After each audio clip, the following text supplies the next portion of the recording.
Whitehall 1212.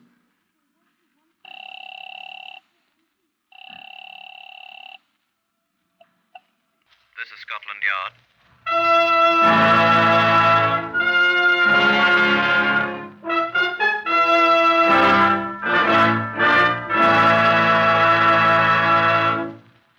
For the first time in its history, Scotland Yard opens its official files to bring you the true story of some of its most baffling cases. These are the true stories. The plain, unvarnished facts, just as they occurred, reenacted for you by an all-British cast. Only the names have for obvious reasons been changed. The broadcasts are presented with the full cooperation of Scotland Yard. Research is from Percy Hoskins of the London Daily Express. Whitehall 1212 is written and directed by Wyllis Cooper. Now the voice of Chief Superintendent John Davison, the caretaker of Scotland Yard's famous Black Museum. Good afternoon.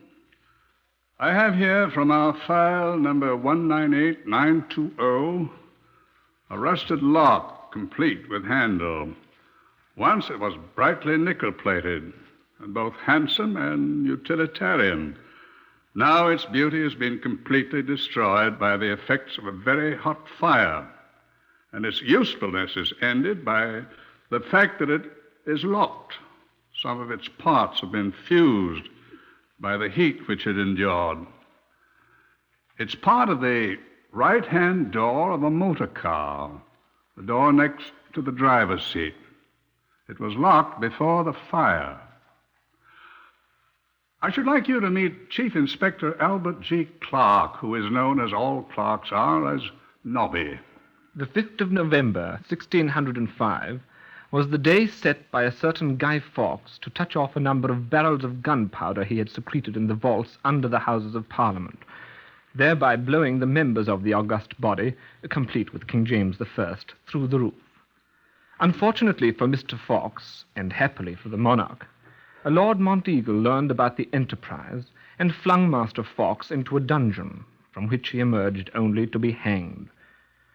Thus, the principal form of celebration of Guy Fawkes' Day on the 5th of November is the kindling of cheerful bonfires, in which effigies of Guy Fawkes and other gentry are burned to the accompaniment of hilarious noises.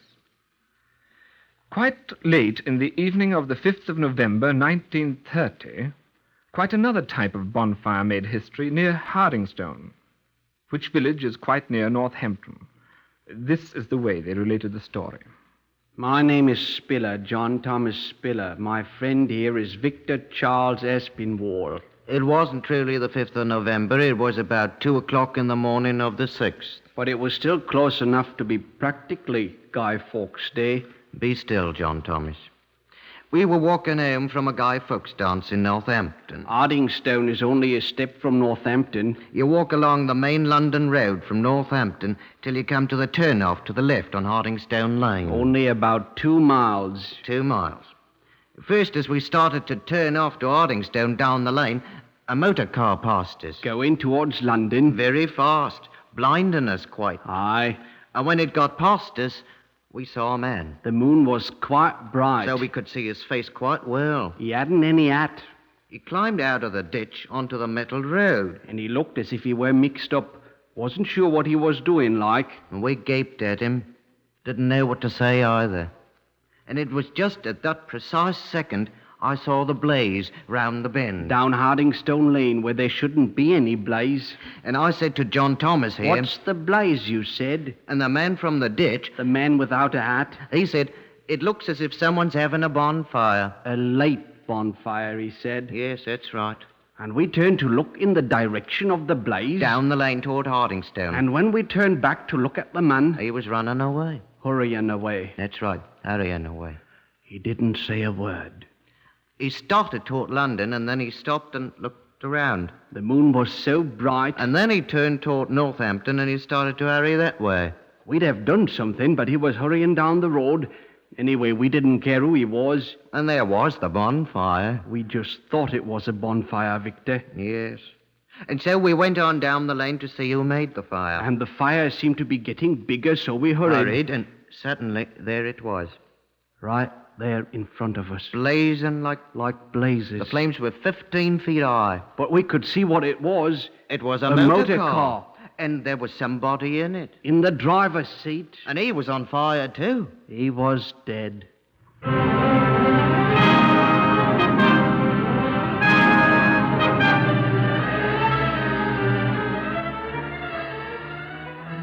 The boys had forgotten about the hatless stranger who climbed out of the ditch and ran away. They went for a policeman.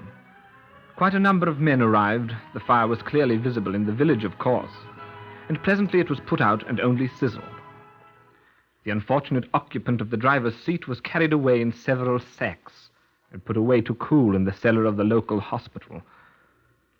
Then the two boys remembered the man without a hat, and they told Sergeant Moody about it. Sergeant Moody was the bald-headed one from Northampton. He wasn't very old, was he, Victor? About 35. 36, I was thinking. 35. He looked like a commercial traveller. He had no hat. Victor, we said that. He seemed confused, I think I'd say. Wouldn't you, John Thomas? Bewildered, I'd say. He finally went off toward Northampton. He started the other direction first, though. Toward London. But you went down the road toward Northampton. A dark man. Needed a haircut. Wore a checkered waistcoat. And a dark red tie. He had a tiny black moustache. And a wart on the left side of his neck. A cut on his right hand. Limped. His right foot. Bulgy eyes. Pop eyes. Tall. Weighed about 11 stone. Would you know him again, Victor? Certainly I'd know him, John Thomas. It was all very suspicious, Sergeant. Him running away like that. From the fire? I think he had something to do with it. I think you ought to find him, Sergeant.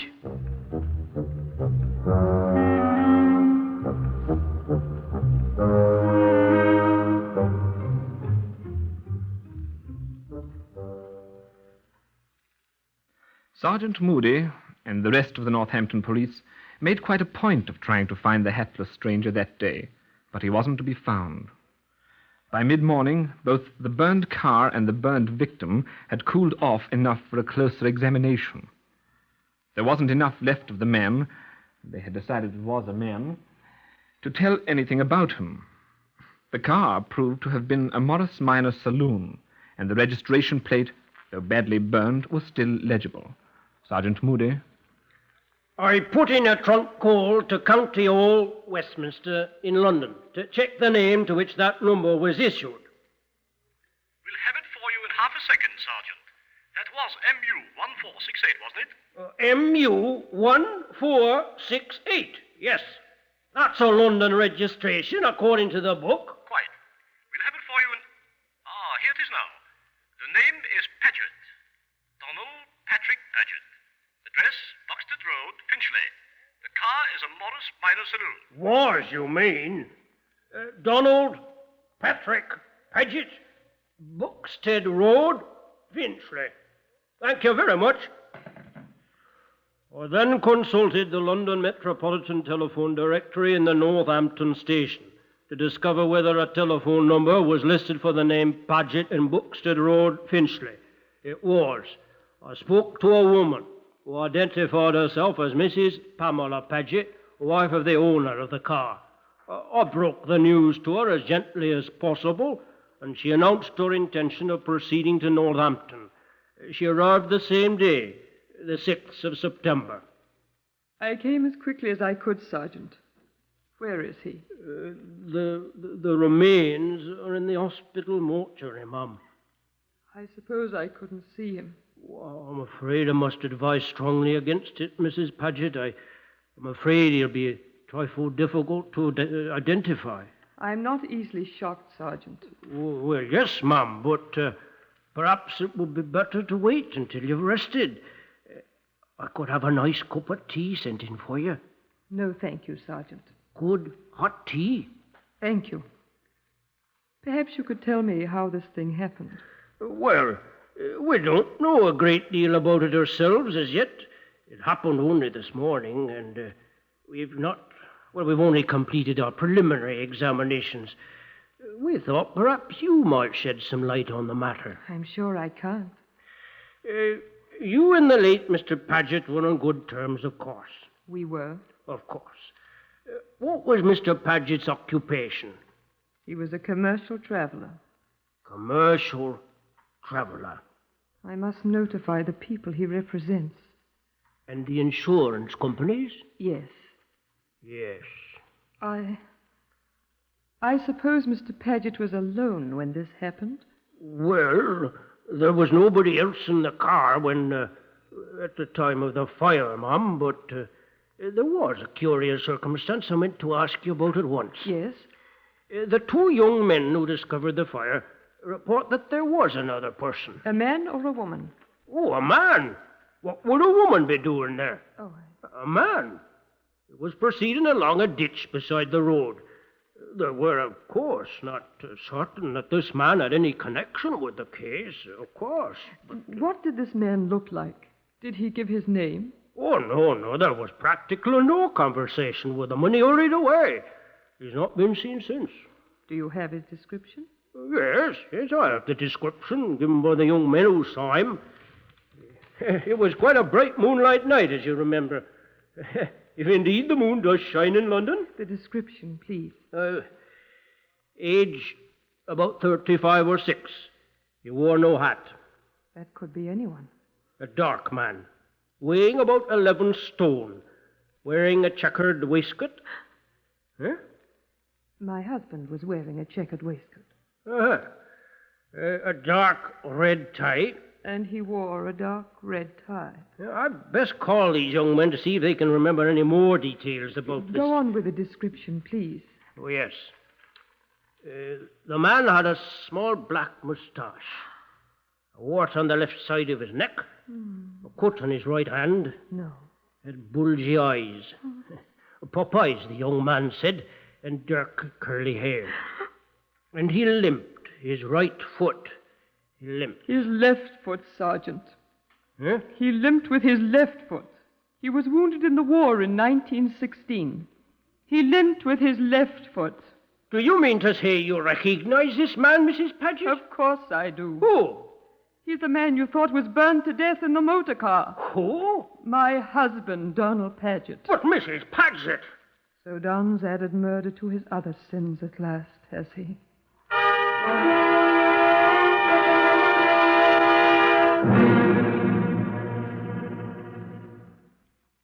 The reporters, the self-styled crime men, pounced on the story by mid-afternoon and flung their headline broadcasts from Land's End to John O'Groat's house. Before nightfall on the 6th of November, a third of the people of England, Scotland, and Wales were peering into the faces of perfect strangers, hoping for a glimpse of Donald Patrick Paget, the proclaimed fugitive. At Scotland Yard, we went a little more slowly. We weren't as certain as the newspapers. They got me an impression of the dead man's teeth, and when it arrived, I dispatched it to one Clement Walter, who was Paget's dentist of record. Mr. Walter telephoned me at the yard at 10 minutes after 8, the night of the 6th. Is that Inspector Clark? Yes, Clark speaking. Walter here. Walter? The dentist, man. Paget's dentist. I should think you'd know my voice by now. Oh, sorry, Mr. Walter. Did you have anything to report? That impression of your precious dead man's teeth. Yes? They're nothing at all like Donald Paget's. Really? I've checked exhaustively through all my rather extensive records. It has taken a great deal of time. I'm sorry, sir. It is quite impossible that the dead man's teeth could be those of Paget's. I would be glad to demonstrate to you at your convenience. But if you could have the actual teeth, I could show you more graphically. All right, sir. Thank you very kindly. My fee will be, in view of the fact that this work has been done after hours, 1 guinea, sir. I am sure that the Home Office will consider it money well spent, sir. Good night. Sergeant Talbot. Coming, sir.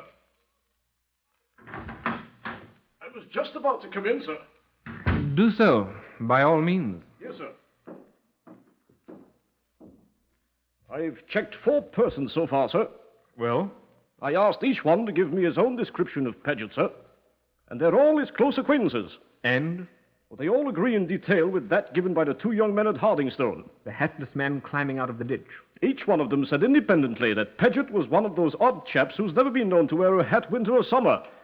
Looks as if he's our boy, then. Wait a sec, will you?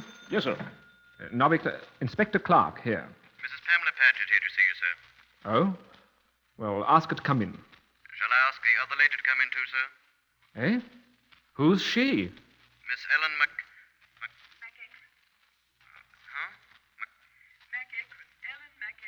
Who's she? Don't know, sir. She's with Mrs. Paget. Oh, all right. Send her in, too. Yes, sir. Ever hear of an Ellen McEachran, Talbot? No, sir. There was an Alice McEachran, sir, pickpocket. She was struck by a tram last Tuesday in Hammersmith Broadway. She was killed. Talbot, you're a mine of information. I doubt this is the same one, though. No, sir. That's all, sir. Yes, thank you, for now. Is this Inspector Clark's office, please? Right here, Mrs. Paget. Come in. Oh, thank you. Thank you. Yes, sir. Come in, my child. Inspector Clark, this is Miss Ellen McEachran. How do you do, Miss McEachran? Won't you be seated? Thank you. Well, Mrs. Paget, I'm afraid that it was your husband. I was certain it was. Yes. I've just come back from Hardingstone, and I went straight away to find Ellen. Excuse me, Mum. I'm afraid I don't understand, Mrs. Paget. Do sit still, Ellen. Yes, Mum. That bald-headed sergeant up there, what's his name? Sergeant Moody? Oh, Moody, that's it. He said something when we were talking about not being sure whether the body in the fire was a man or a woman. He told me that on the telephone this afternoon. Apparently they're sure now that it was a man. The medical officer... Yes, I know, but I didn't know when I came back. That's why I went to find Ellen here. She thought perhaps it might be me, but it wasn't, was it? No, child, it wasn't. Neither you nor your father. I'm afraid I know. Father's still in jail. You can't burn up people in jail, now can you, sir? Will you tell me what you're talking about, Mrs. Paget? What has this child and her father got to do with the... I was afraid it was Ellen that Donald had murdered. Oh, my father, you said. Why, for heaven's sake? Well, Ellen's father had threatened to do bodily harm to Donald. Threatened to burst his bloody neck? Oh, pardon me. Eh? Why? Because he wasn't paying the 20 shillings a week he'd agreed to pay, of course. What 20 shillings? For my baby. What?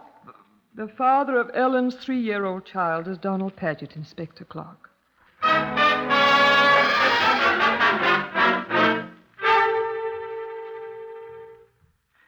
John Davison, from the Black Museum, shared a pint of mild and bitter with me that night after I finally shut up shop. I don't know, John, I said. About what? People. No accounting for tapes. Yeah, fine original statement, that.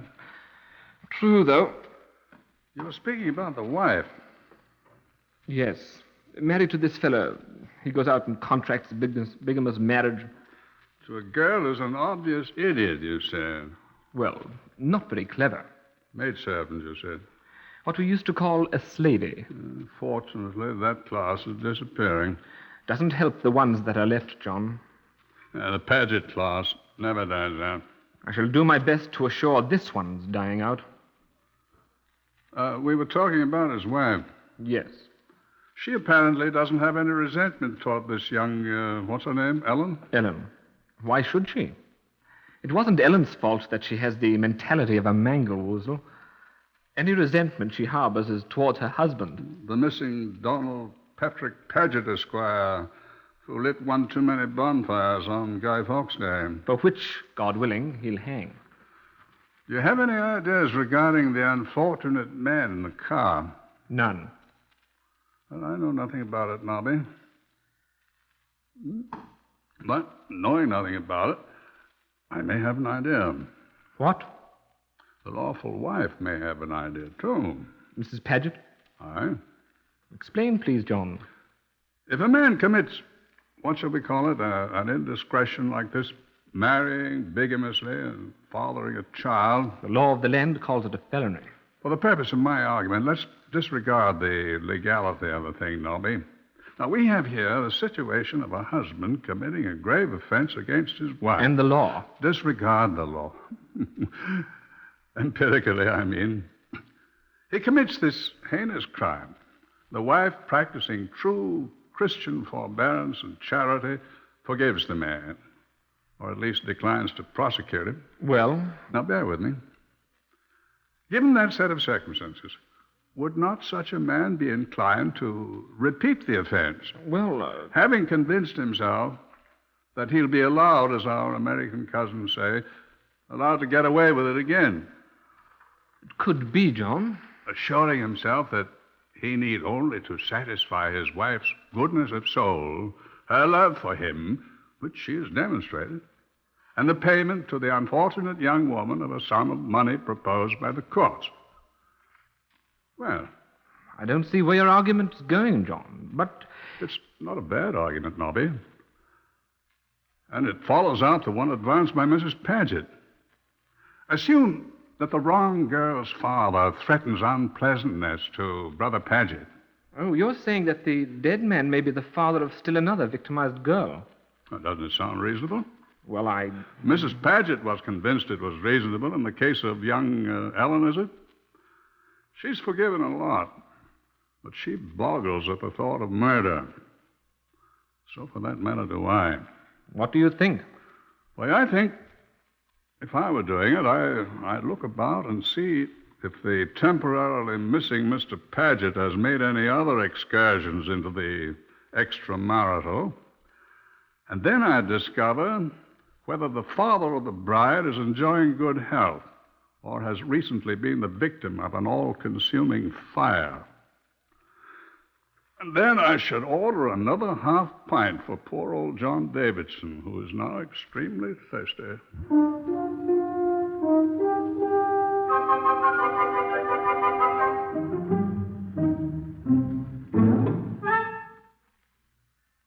John Davidson's ingenious idea was almost right. Mrs. Paget knew of no other liaisons with women of any age, intellectual state, or social standing which had been contracted by her husband. We have been horribly unhappy, Inspector, during all of our married life. But I have tried to make allowances. Donald was severely wounded in the war. He was buried alive at Festubert. They despaired of his life for a long, long time. I didn't know about that. He was such a wonderful person, Inspector. Before we were married and he went to France. At Festubert, only 3 months after he went overseas, I didn't... Well, I made a vow to myself that if Don recovered and got well, I don't want to talk about it. I'm sorry, Mrs. Paget. I swore to myself that no matter what happened, no matter what he did, I would try. I'm sorry, Mrs. Paget, but... He's been unfaithful to me so many times. But this time with Ellen was the only one I knew all about. I was afraid Ellen's father was... Don's mind was affected, you know, by that dreadful wound. He makes mistakes. He does things. He can't hold on to a job. We haven't any money. I've tried so hard, Inspector. But not murder. Not murder. Even if it is Donald. That's why I came to you. If it's murder, not even for Donnie.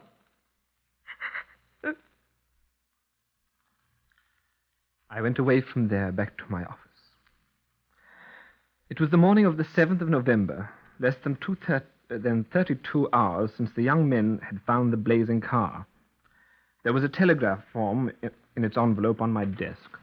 I looked at it. From Cardiff, in Wales. Tore open the envelope. Signature. Arthur Llewellyn. I don't know any Arthur Llewellyn. What's the message say? Donald Patrick Paget will arrive at Hammersmith bus terminal at 9:30 p.m. today, the 7th. Important you meet him. You will recognize him from his description, Arthur Llewellyn. John Davison, it appeared, was wrong. I telephoned him to say so. I didn't telephone Mrs. Paget. 9:30 that night, I met Donald Paget as he stepped off the Cardiff bus. It was easy to recognize him. We went in a CID car to my office and talked.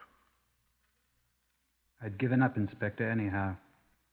It can't be done. I wonder if I could see my wife. She's waiting in the anteroom. You can see her if you want to, and she wants to, after we get this over. All right. I did it. Very well. Donald Patrick Paget, I arrest you on a charge of willful murder and warn you that anything you say will be taken down in writing and may be used in evidence. Sergeant Talbot, do you have your notebook? Yes, sir. I'm ready. I'll make a statement. I had to do it. First, I got rid of nearly every penny of money we had. I spent it on women. It's funny to say that when I love Pamela. I love poor Pamela, and I treated her so badly. Just women. I don't drink, I don't smoke. But women find me attractive, I'm afraid, and I'm their undoing. And mine. And Pamela's. Yes, and that kid of Ellen's. I couldn't pay the building society on the house. They'd have thrown us out in another month. I couldn't pay Ellen. Old McEachran would have had me in jail. It was just the end of things for me. And for Pamela. So I picked him up when he asked for a lift. I poured petrol all over him after I strangled him, and I stuffed him into the driver's seat. Then I got out and poured a trail of petrol down the road to the car and lighted it. And then I remembered I'd locked him in. I tried to run back to the car, but it was too late. I ran back and down the ditch, and that was when those boys saw me. The game was up. I'd intended to run away and be listed as dead in a motor car accident, and Pamela'd get the insurance. But they'd seen me. I did run away. It isn't very clear to me, I'm afraid. I went to Cardiff. Went to see a girl I used to know, Gladys Llewellyn. But she was gone. And her brother Arthur saw me. He hated me for some reason. Did he telegraph you? I knew I was done for. Can I see Pamela now? Please? All right, Sergeant. Oh, wait. There's one more thing. I don't know who he was, the man I murdered. He was a complete stranger. He just happened along at the right time.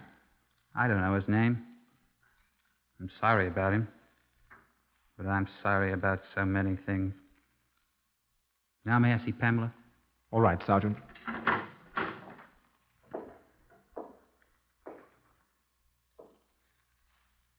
Hello, Pam, darling.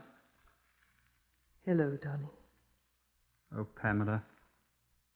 I'm so sorry. I brought you some of the cigarettes you like. Donnie.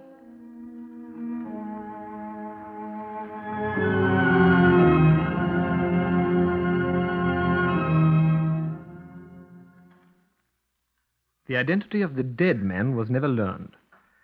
Donald Patrick Paget was tried at the Bedford Assizes and found guilty of murder. On the 10th of March, 1931, he was hanged at Bedford Prison.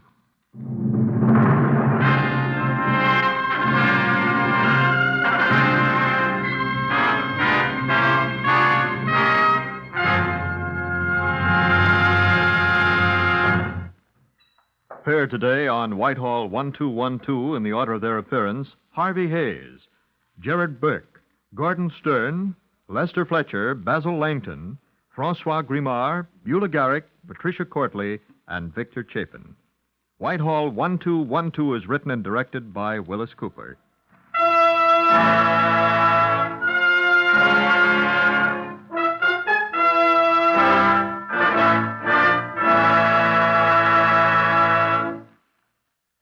Because blood has been available in Korea until now, many lives have been saved. However, the present rate of donations is far below that needed to build up our reserve supplies. This is NBC, the National Broadcasting Company.